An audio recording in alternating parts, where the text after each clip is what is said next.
Hello and welcome to my channel. Today I am going to be using some resin. So first off, I want to show some of the equipment, tools, and supplies, but mostly the safety gear that I'm using. So I am using a ventilator mask that filters out particles, fumes, things like that. I'll be wearing gloves.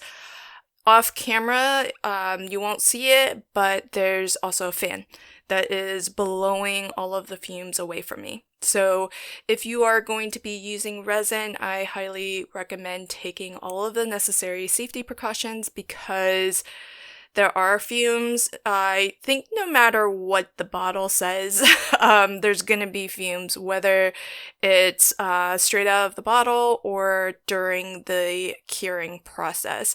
And so you just want to be careful, protect yourself. Okay, so I'm actually doing it. I'm using two-part resin. I've made this project once, just as a practice, and it actually turned out okay. So now I'm gonna do it while filming, and I don't do a terribly great job of it because I'm still super focused on what I'm doing and I can't multitask to check what's going on with the camera. So apologies, but I will get better at this, I promise. So that's why we're a little bit out of focus right now because I'm just not even paying attention to the camera. And what I'm doing though is I've already die cut from some gorgeous pattern paper these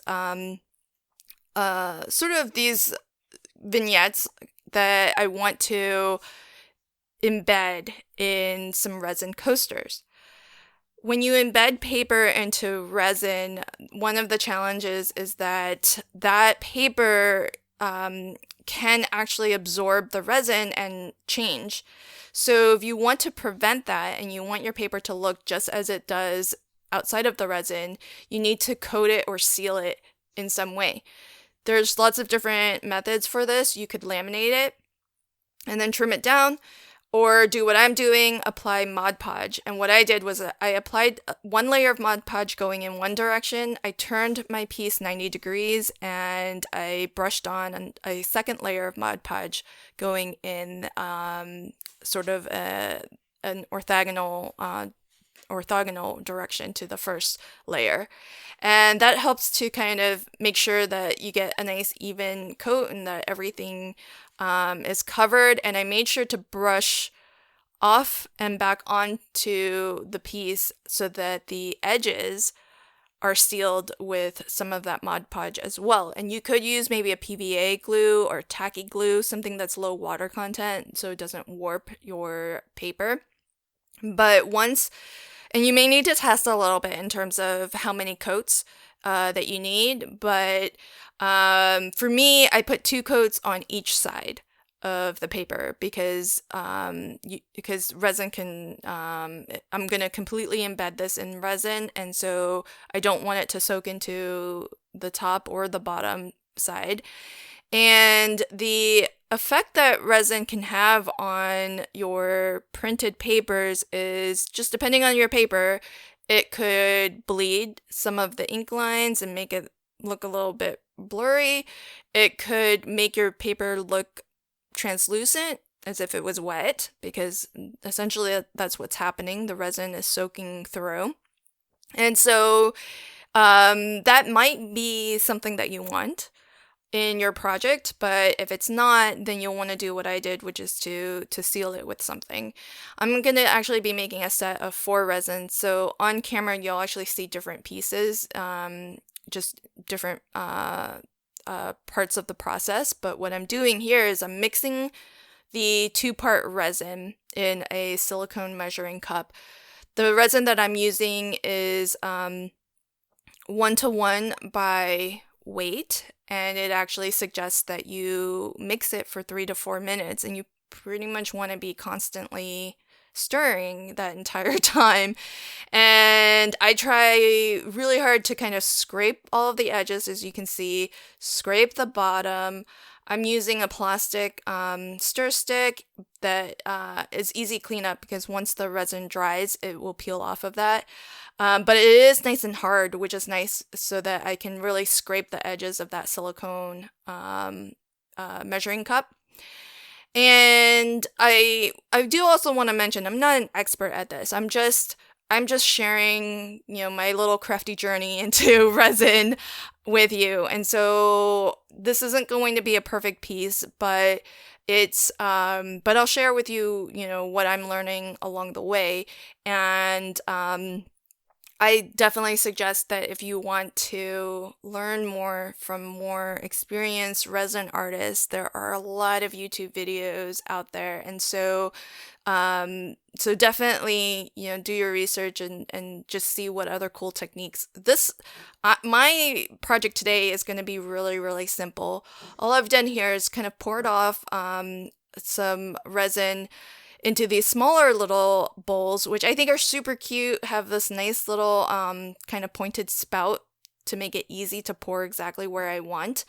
And one thing that I've learned is that with any resin, there's what's called pot time. And that's basically the working time that you have to play with your resin, pour it, get it to do what you want it to do before it starts to harden. And in my case, the pot time of this resin is 30 to 40 minutes. And some of that, the reason why there's a range there is because some of that depends on the ambient temperature in your room. It also depends on actually the volume of resin that you've mixed up, because if it's a large volume, it's going to generate that thermal reaction that causes the resin to actually heat up and cure and eventually set up and harden. The more volume you have, the more heat gets generated and the faster it will start to cure. So another reason to kind of pour off into smaller bowls or mixing cups is that each cup will have less volume. And so that might help to extend your working time a little bit. Though I did find, 30 minutes was plenty of time to pour these two coasters. So with the purple glitter, I am trying to create a little border or frame. And the bottom of my mold will be the top of my coaster. Although, to be honest, when I do this again, I'm actually going to make this the bottom of my coaster, and then I'm going to dome the top, because when you pour into a mold like this, usually the bottom surface looks better than the top surface when you're looking at it this way. And but if I'm gonna dome it, then I may as well do this so that it's a little bit easier for me to see what's going on, and just treat the bottom of my mold as the bottom of the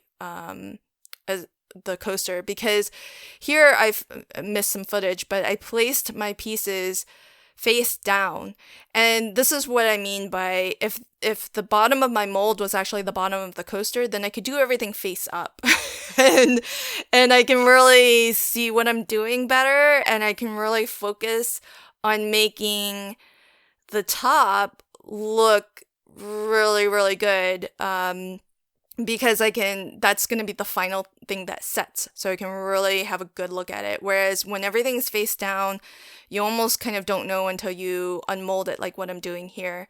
And I did lose some footage of pouring the bottom layer, so I forgot to mention that first layer was just poured halfway up.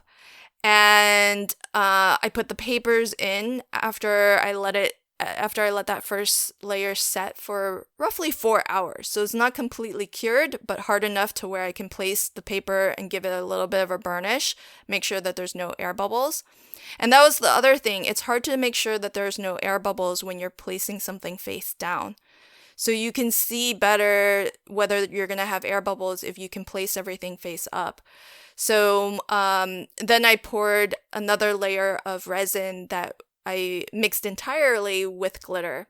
And I think it has a pretty neat effect. So simple to do. I'm not trying to do anything super fancy, but I do like having the full glitter back with that same glitter sort of wrapped around to the front as a bit of a frame for the top. Now, what I'm doing here is I'm applying these little feet. I think they're silicone, and they'll help to kind of, not that these coasters will scratch the surface of your table or anything, but they will lift it off the table, and more importantly, it'll keep your coaster from sliding around. So I hope that you enjoyed my resin project.